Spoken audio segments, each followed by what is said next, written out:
2020년은 정말 예측하지 못할 한 해였습니다. 그리고 올해도 비슷할 것이다라고 전문가들은 예측합니다. 또 보건 계열에 있는 전문가들의 이야기를 계속 좀 귀 기울이고 있는데요. 이분들의 말을 들어보면 올해 3, 4월 정도나 돼야 좀 잠잠해지고 하반기 정도나 돼야 우리가 조금 괜찮아지지 않을까라는 이런 예측을 하더라고요. 이런 뉴스를 들으면서 좀 이상해진 점이 하나 있더라고요. 저에게요. 제가 별로 놀라지 않는다는 거예요. 다른 말로 말하면 이런 상황에 이미 많이 계속 적응해가고 있다는 겁니다. 익숙해가면 좋지만 참 좋지 않은 의미도 있는 것 같아요. 우리의 신앙은 갑자기 주어진 예배에 자유함으로 더 열심을 내기보다는 게으름에 적응해 버렸습니다. 여러분, 예배라는 것이 갈 준비를 하고요, 예배 오는 시간 가고요, 또 같이 모여서 한 공간에 예배를 드리고 만나 서로 인사하고 이런저런 삶의 이런저런 이야기도 나누고 또 집에 가고 이 모든 과정을 포함하잖아요. 몸만 가는 것이 아니라 마음이 가기 때문입니다. 이 과정에 예배 자리가 귀하고 은혜를 바라는 열망도 생기는 것 같아요. 그런데 이제는 정시에 맞춰서 조금 더 빠른다면 5분 전에 핸드폰을 켜서, 그리고 공간이 주는 엄숙함도 좀 없습니다. 익숙하니까요. 솔직히 마음의 예배를 사모하는 마음을 갖기가 힘들어요. 평상시도 마찬가지입니다. 내 신앙은 좀 괜찮다라고 많이 생각을 했었는데 예배도 기도도 성경 읽기도 누가 이끌어주지 않으면 못합니다. 그래서 우리 교회에서는 성경 필사, 성경 읽기, 성경 암송, 성경 음성으로 녹음한 여러 가지로 우리 같이 하고 있잖아요. 나는 믿음에 있어서는 조금 장성한 줄 알았는데 누가 먹여주지 못하면 애기 같은 우리의 모습을 발견합니다. 근데 너무 크게 자책할 필요 없습니다. 우리 스스로를. 코로나 상황을 겪은 목사, 간사, 리더들의 공통적인 고백입니다. 그래서 다 이 과정을 겪은 것 같아요. 자신에게 실망을 좀 합니다. 작년 3, 4월 코로나 한 3개월 정도 거친 다음에 간사들을 만났습니다. 만나면서 하는 말들이 다 동일합니다. 목사님, 제 신앙이 이렇게 형편없는 줄은 몰랐습니다. 나름 혼자서 잘할 줄 알았는데 다 무너졌습니다. 그때 제가 한마디 했습니다. 나도 그래요. 나도 그래. 그리고 말했습니다. 너무 크게 자책하지 맙시다.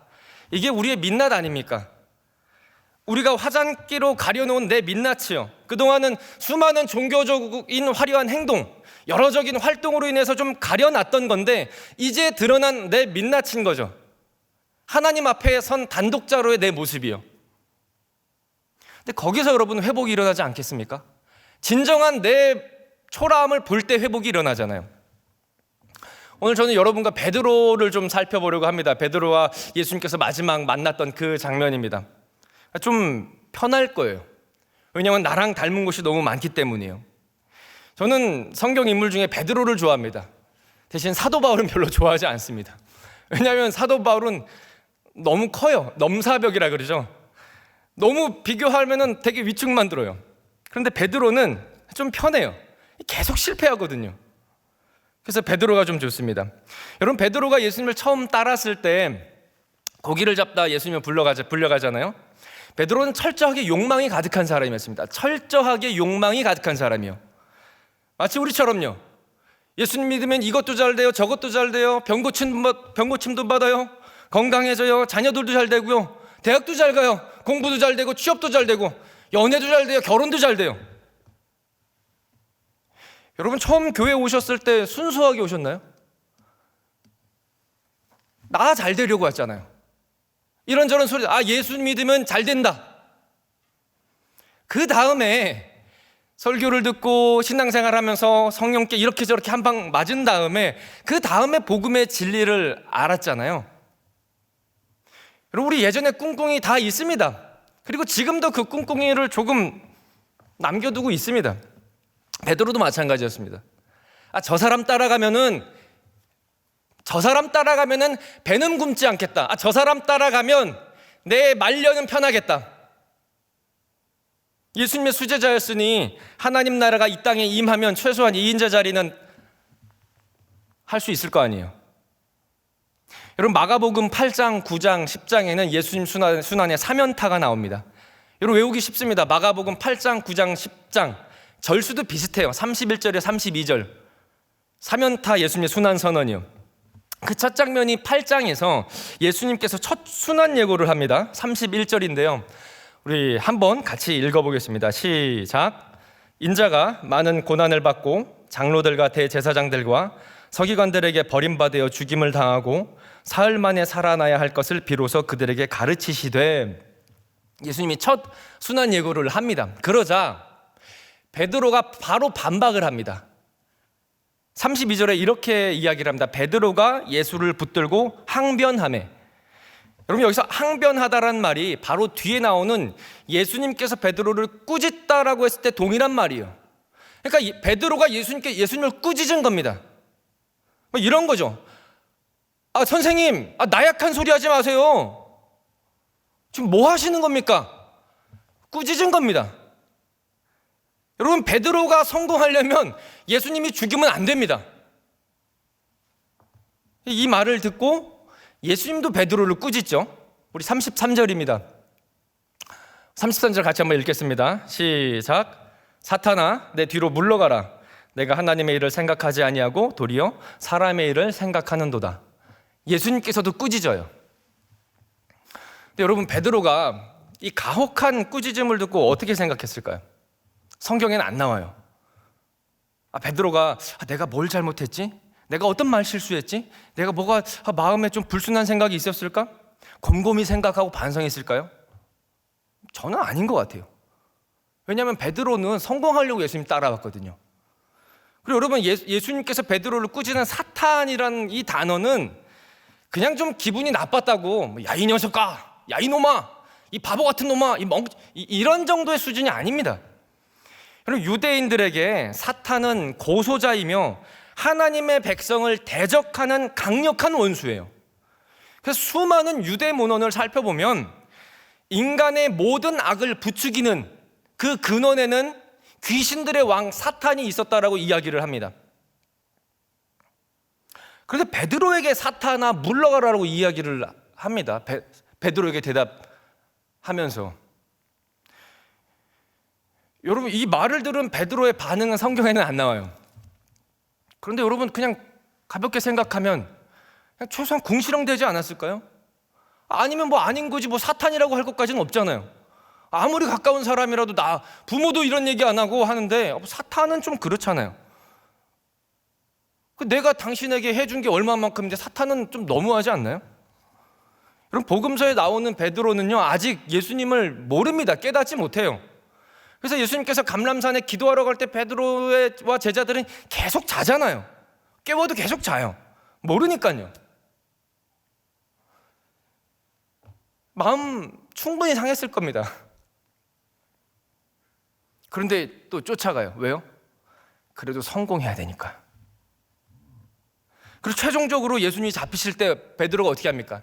잽싸게 도망가죠. 여러분, 도망가면서 어떻게 생각했을까요? 이것도 성경에 안 나와요. 저는 성경에 나와 있지 않는 내용들을 좀 많이 생각을 합니다.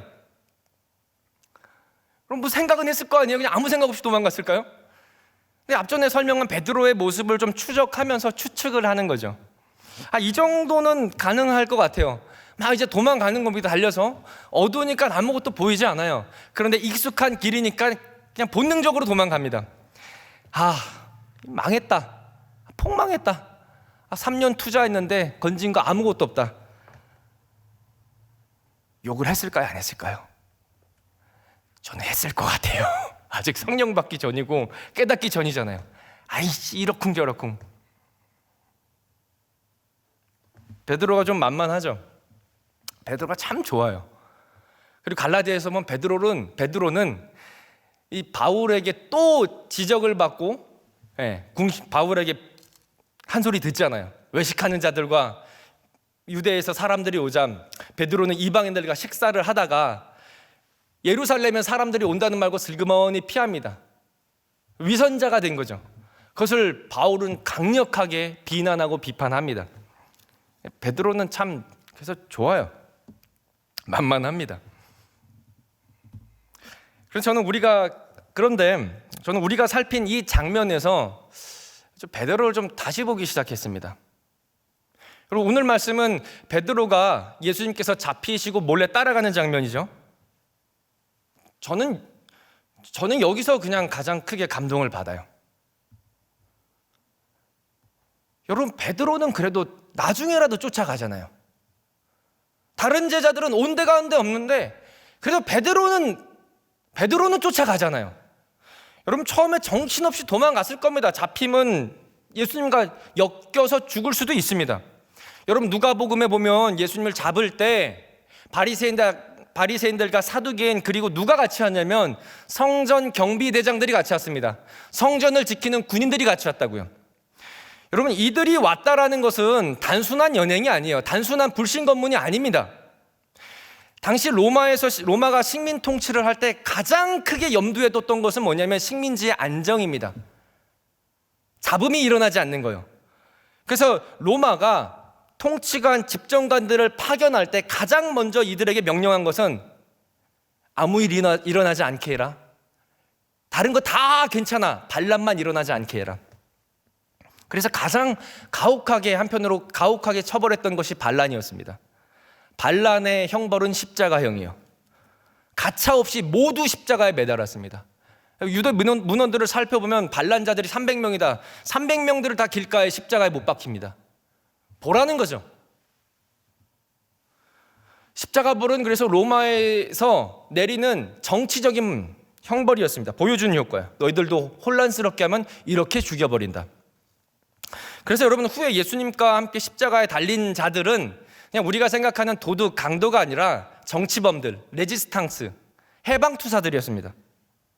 로마인들에게는, 여러분 생각해보세요. 로마인들에게는 이 정치범들이 테러리스트지만 유대인들에게는 해방투사인 겁니다. 그래서 빌라도가 유대인들에게 예수님을 내어줄까 바라바를 내어줄까 딜을 하잖아요. 이때 유대인들은 바라바를 택합니다. 왜냐하면 바라바는 유대인들에게는 해방투사, 조금 포장을 하면 유대인들에게는 홍길동, 임꺽정 같은 인물들이니까 택한 겁니다. 그냥 무슨 살인을 저지르고 막 연쇄살인 이런 사람이 아니라고요. 여러분, 당시 성전은 유대 사회의 정치, 경제, 문화, 역사의 중심이었습니다.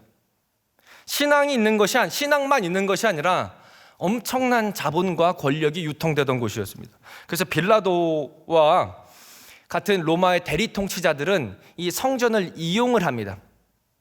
유대 민족을 다스리기 위해 대제사장과 유대의 고위 관직들, 이 사람들과 거래를 하는 거죠. 안정만 시키고 정해진 세금만 납부하면 너희들 하고 싶은 거 마음대로 해. 그래서 두었던 세력들이 성전 경비대입니다.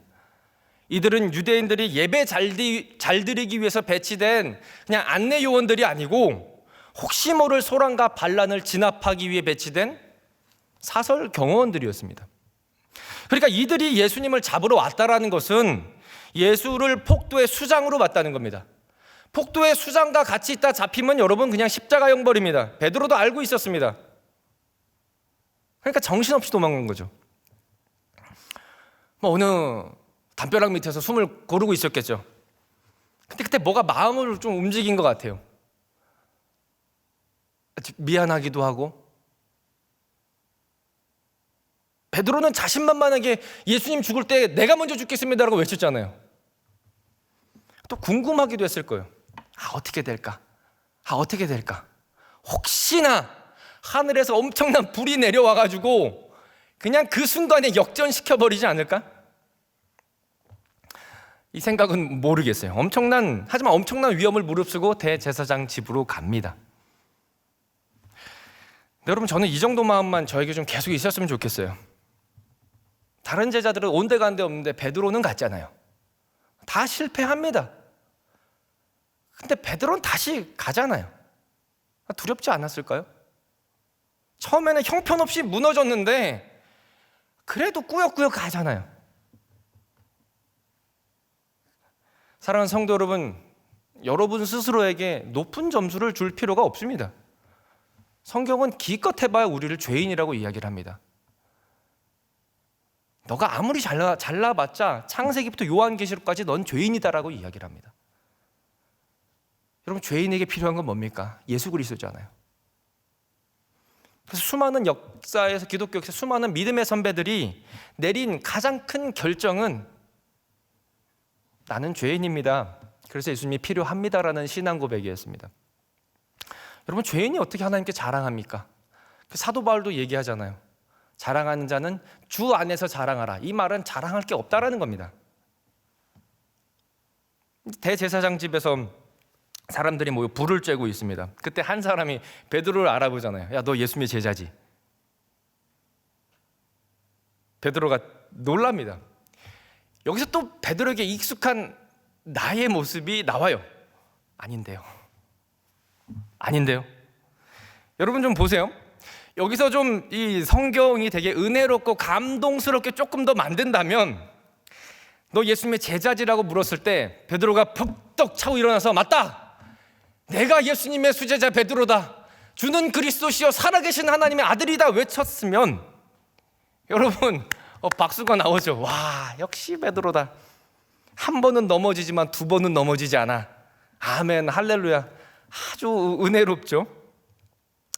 근데 여러분, 이 성경을 보시면 베드로는 그냥 생각하지도 않고 대답해요. 아닌데요. 여러분, 여기서 저는 베드로의 대답이 심사숙고해서 내린 대답이라고 생각하지는 않아요. 여러분, 우리도 해놓고 나중에 후회하는 대답과 행동이 있잖아요. 내가 왜 그랬을까? 그런 반응이라고 좀 변명 좀 해주고 싶어요. 그런데 이게 3번 연속이면 조금 이야기는 다르잖아요. 우리는 이 모습에 베드로에게 또 실망합니다. 와, 이 자식. 와, 이놈. 이럴 거면 왜 다시 왔냐? 정말 형편없음의 끝을 보여주죠. 제가 좀 많이 쓰는, 이제 좀 리얼하게 좀 형편없는 사람에게 쓰는 단어가 쓰레기입니다. 진짜 쓰레기, 배신자, 나쁜 놈. 좀 더 심하게 이야기하고 싶은데 참. 근데 이게 제 모습이에요. 이게 우리의 모습이에요. 보는 사람마다 너 예수님의 제자지, 예수님의 제자지, 예수님의 제자지 3번 이야기하는데 베드로는 아니라니까 이 자식아 하면서 강도가 더 높아집니다. 그래서 마지막 3번째 무릎에는 그냥 화내고 욕했다라는 겁니다. 60절에. 여러분, 우리가 신앙생활 계속 염두에 두고 아침에 큐티하고 묵상해도 잠깐 어떤 순간에 조금이라도 나에게 불이익이 되는 상황이 딱 오면 교회고 뭐고 오늘 큐티고 뭐고 신앙이고 뭐고 바로 우리를 변호하고 나에게 조금이라도 손해가 되는 일을 거부하지 않나요? 일단 내 이익이 1번입니다. 싫은데? 아닌데? 아침에 큐티를 해도 점심에 우리는 세상 사람들과 똑같이 판단하고 똑같이 이야기하고 똑같이 행동하는 내 모습을 본다고요. 내가 왜 그랬을까? 베드로도 바로 대답합니다. 아닌데요. 그냥 푹 찌르면 푹 나오는 거 있잖아요. 그러면서 나중에 또 말씀을 보면 좀 찔려요. 그럼 이제 합리화 작업이 들어갑니다. 다들 뭐 그렇게는 하는데, 다들 그 정도는 하는데, 뭐 내 주변에 있는 조금 더 뭐 신앙이 있다고 하는 중직자도 목사님들도 그렇게 하는데, 맞아요. 교회 다니는 사람들 다 그렇게 합니다. 다 비슷비슷하게 그렇게 많이들 그렇게 합니다. 근데 왜 여러분 우리의 비교 대상이 하향평준화돼야 되는 걸까요?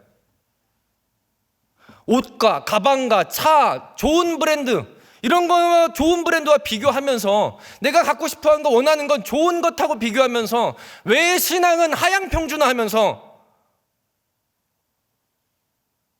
정말 믿음의 사람들은 저 사람들은 나랑 같은 종이 아니야 라고 비교 대상으로 떨어뜨려 놓나요? 여러분, 우리가 연약해서 자주 넘어지는 것하고 합리화하는 것은 완전히 다릅니다. 기독교 신앙은 넘어졌으면 회개하는 겁니다. 25,700번 넘어졌으면 25,700번 회개하는 겁니다. 다시 은혜를 구하는 거죠. 근데 합리화는 은혜도 없어요. 회개가 없으니까. 이건 기독교가 아닙니다. 여러분, 오늘 말씀을 듣고 좀 위로를 먼저 받기보단 내가 정말 형편없는 사람이구나. 그래서 바울이 스스로를 쓰레기 배설물과 같다고 고백을 했구나. 내가 정말 구제불능인 사람이구나. 나는 어쩔 수 없구나. 이것이 먼저 깨달아졌으면 좋겠어요. 여러분, 그래야 예수를 붙잡잖아요. 그래야 예수를 붙잡고 우리의 위로가 오직 그리스도 예수를 통해서만 위로가 옵니다라고 우리 입에서 고백이 나오잖아요.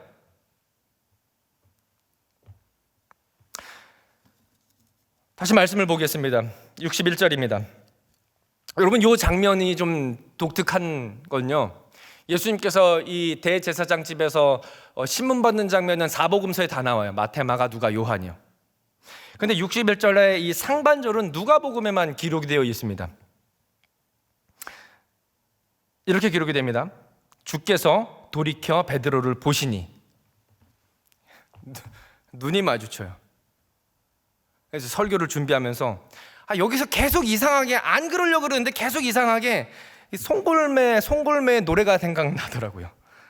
그래서 설교 제목을 어쩌다 마주친 그대, 졸고 계실까봐 제가 잠깐 던지는 조크입니다. 눈이 마주쳐요. 그러니까 어쩌다 눈이 마주친 거예요. 베드로의 3연속 이 뒤통수 때리기 대답을 예수님은 옆에서 다 들었습니다. 눈이 마주쳐요. 닭이 먼저 울었는지 예수님과 눈이 먼저 마주쳤는지 분명하지는 않지만 아주 짧은 시간 차로 닭이 먼저 울었던 것 같아요. 여러분, 눈이 딱 마주치는 순간 베드로의 아주 우리와 같은 모습이 또 나와요. 다시 울며 도망을 가요. 여러분, 여기서 나갔다라는 말은 피했다라는 말이거든요. 자책하면서 울긴 우는데 도망가서 울어요. 여러분, 이 3번 부인하는 것까지 되게 좋아요. 눈이 마주쳤으면 사그르르 놀아가지고 여기서라도 신앙 고백하면 그나마 좀 은혜인데 도망가요. 눈까지 마주쳤는데 도망가면서 미안해요 예수님, 제가 이 정도밖에 안 되나 봐요. 저런 사람, 저런 제자 이제 기억에서 잊어주세요. 이 정도 이렇게 하지 않았을까요? 근데 여러분, 베드로가 그렇게 마음에 들었다면 예수님은 어떤 마음이었을까요? 예수님의 눈은 어떤 눈이었을까요? 눈을 부리부리 뜨면서 야, 진짜 너 내가 다시 한번 만나봐라. 너 이렇게 고백할 거면 너 왜 왔냐? 이런 되게 원망스러운 눈빛이었을까요? 저는 좀 측은한 눈빛이었을 것 같아요. 괜찮다. 근데 이게 좀 더 여러분 이런 눈을 볼 때 더 비참하지 않나요? 오히려 속 시원하게 그냥 뒤에서 욕이라도 한번 나왔으면 좀 편하잖아요. 예수님의 이런 모습과 맞닥뜨릴 때 좀 불편해요. 한번 좀 시원하게 그냥 엉덩이 한번 때려주시거나 그냥 야 이놈의 자식아 하고 해줬으면 좋겠는데 예수님은 계속 일으켜주고 예수님은 계속 다시 일어설 수 있어라는 그 눈빛으로 우리를 바라본다고요. 제가 애가 둘이 있습니다. 2021년 됐으니까 5살, 7살 둘 다 남자입니다. 점점 미쳐갑니다. 판타스틱해요. 뭐 어디서 배웠는지 말도 안 되는 막 말대꾸를 합니다. 진상을 펴죠. 첫 번째는 참습니다. 아버지니까. 두 번째는 교회 학교를 섬겼으니까. 세 번째는 목사니까. 네 번째는 안 되더라고요. 야 이 자식아, 네 알아서 해. 잘 안 돼요. 근데 여러분, 우리 예수님은 23,525번, 23,526번 계속 봐줘요. 계속. 여러분, 왜 그런지 아세요? 우리한테 기대를 안 하니까 봐주시는 거예요. 기대를 안 하면 실망도 없잖아요. 여러분, 예수님은 어릴 적 나를 내가 뭐 좀 잘한다고 나를 신동으로 보고 박수쳤던 그런 부모님의 마음은 아닙니다. 그런 눈빛으로 예수님은 우리에게 내가 너를 구원해 줬으니 이제는 나를 위해 평생을 살아라 라면 눈빛을 되게 부담스럽게 눈빛을 주고 주의 일을 맡기지 않습니다. 예수님은 우리에게 기대하는 것이 아니라 예수님은 우리를 사랑합니다. 여러분, 이 사실을 놓치면 안 됩니다. 그래서 되게 우리의 정형화된 문구 있잖아요. 예수님은 나를 사랑하십니다. 하나님은 당신을 사랑하십니다. 근데 이게 기독교의 시작이고 끝이잖아요. 진리를 알지니 진리가 너희를 자유케 하리라. 진리가 뭡니까? 하나님이 이 세상을 이처럼 사랑하사 독생자를 우리에게 주신 것이 진리고 그것이 사랑 아닙니까? 사랑은 여기 있으니 예수님이 우리에게 보내주신 것, 그것이 사랑 아닙니까? 여러분, 실망 안 합니다. 예수님은 실망 안 했어요. 기대를 해야 실망할 거 아니에요. 아무 이유 없이 사랑하셨지 뭔가 나중에 받으려고 사랑 준 것이 아닙니다. 이게 복음이잖아요. 그래서 여러분, 크게 자책하지 마세요. 복음은 예수님의 사랑을 계속 누리는 겁니다. 그래도요 목사님, 계속 누리기만 하면 됩니까? 네, 그냥 누리시기만 하면 됩니다. 그거라도 여러분 열심히 누려보세요. 예수님이 나를 사랑하신다. 예수님이 나 같은 사람을 사랑하신다. 25,726번 넘어졌는데도 사랑하신다. 여러분, 복음을 누려야 그 다음을 할 거 아니에요. 누리지도 못하면서 계속 사명 외치니 그게 짐이 되고 스트레스가 되고 그게 부담이 되잖아요. 예수님은 우리를 사랑하러 오셨지 우리에게 짐을 주려고 오신 것이 아닙니다. 사랑하는 성도 여러분, 예수님은 우리가 무엇을 못해서 무엇을 안 해서 우리에게 실망하는 것이 아니고 내가 이렇게 너를 사랑하는데 왜 너는 나를 일 주는 사람으로, 내가 너에게 무엇을 기대하면서 막 바라보는 사람으로 그렇게 생각하면 그게 더 예수님을 실망시키는 겁니다. 여러분, 복음은 짐이 아니라 누리는 겁니다. 복음은 부담이 아니라 기쁨입니다.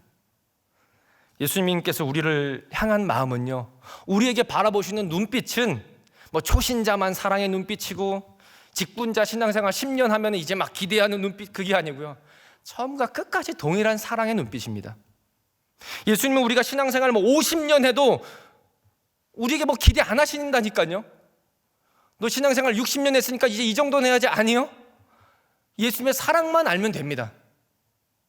예수님의 사랑만 누리면 돼요.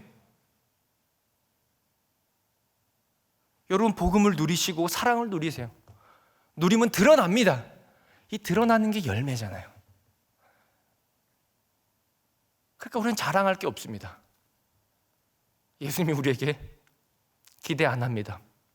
예수님이 우리를 사랑하십니다. 여러분, 예수님이 부활 후에 베드로를 만나잖아요. 부활 후에 베드로를 만났다는 장면이 어디 기록되어 있죠? 요한복음에 기록되어 있죠. 요한복음 21장. 만나자마자 밥부터 먹여요. 예수님이 알려준 사역의 원리, 신방의 기본 원리, 일단 먹이고 시작해라. 그래서 저는 요즘 청년들 신방하면서 마스크 벗으면 안 되잖아요. 신방은 제한적이지만 합니다. 마스크를 벗지 않은 채요. 근데 되게 서먹서먹합니다. 식사도 못하고 카페도 못 가요.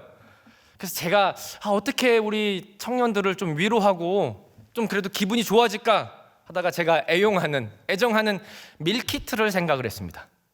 여러분, 밀키트가 뭐냐면요, 그냥 요리할 수 있는 거 그냥 다 넣고 그냥 끓이기만 하면 되는 거예요.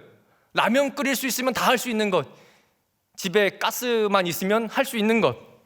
맛있어요. 청년들 혼자 살잖아요. 요즘 어디 가서 먹기도 그렇고, 또 여러분 혼자 살면 먹는 게 뻔합니다.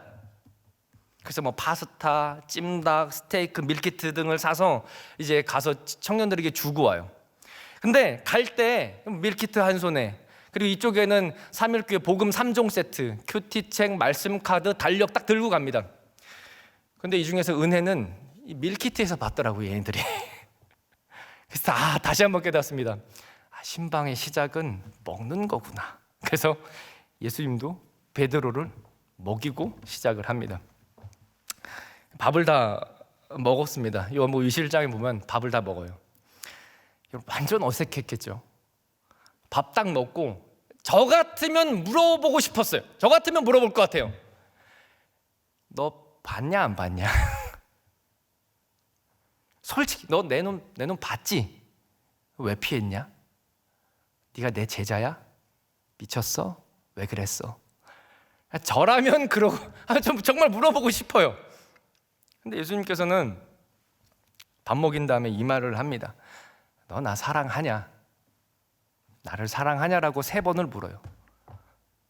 베드로는 3번을 답합니다. 그리고 이렇게 합니다. 그 사랑으로 너에게 맡긴 양들을 목양하라. 다른 질문이 없어요.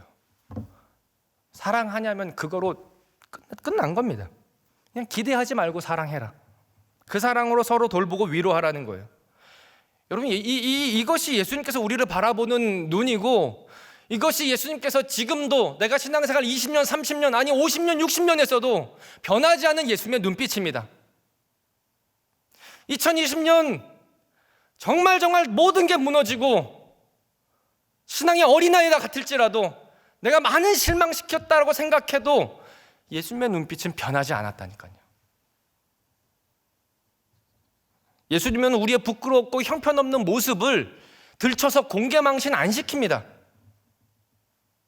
그렇게 하는 게 예수님의 사랑이 아니니까요. 다 힘듭니다. 지금도 좀 몇 개월 후도 크게 나아질 것 같진 않아요. 할 말도 많고 핑계도 많습니다. 코로나 때문에요. 예배도 못 가고요.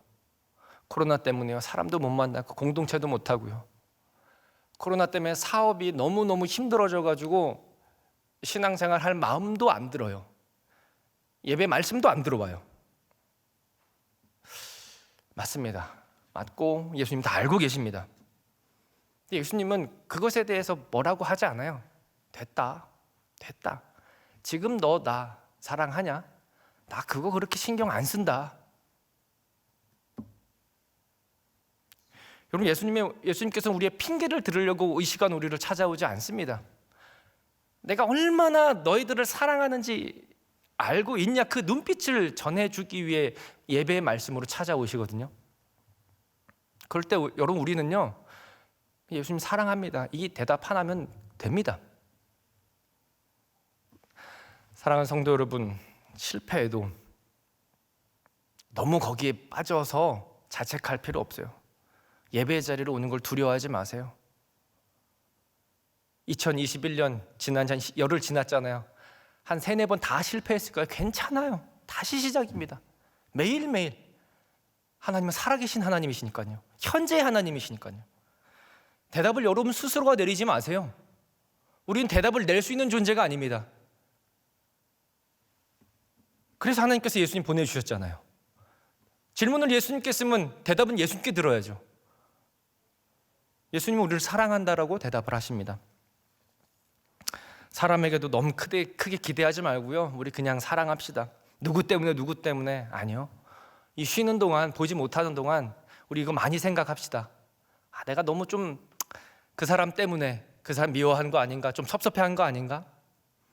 여러분, 그 사람과 나 사이에 예수 그리스도가 있으면요, 예수 그리스도를 통해 우리는 보는 겁니다. 이게 예수님께서 원하시는 공동체입니다. 2021년 되었다고 신앙이 엄청난 공약 걸기 전에 예수님이 나를 얼마나 사랑하시는지 그것을 먼저 생각을 합시다. 그래서 2021년 예수님 나를 사랑한다. 예수님 나를 사랑한다. 예수님 나를 사랑한다. 여러분, 아침에 이거 3번만 외우고 출근하시고요. 큐티 못하시면 그래도 여러분, 우리의 삶은 풍성해질 것입니다. 예수님 우리를 사랑하지, 우리에게 기대하거나 실망 크게 하지 않습니다. 우리의 신앙의 모습, 예수님 나를 사랑한다, 이것을 깊이 생각하는 3일의 성도가 되기를 소망합니다. 우리 찬양하고 같이 기도하겠습니다. 조금 오래된 찬양인데요, 가사가 좀 좋아서 제가 선택을 했습니다. 우리 예수께 가면, 우리 찬양 같이 찬양하고 또 기도하겠습니다.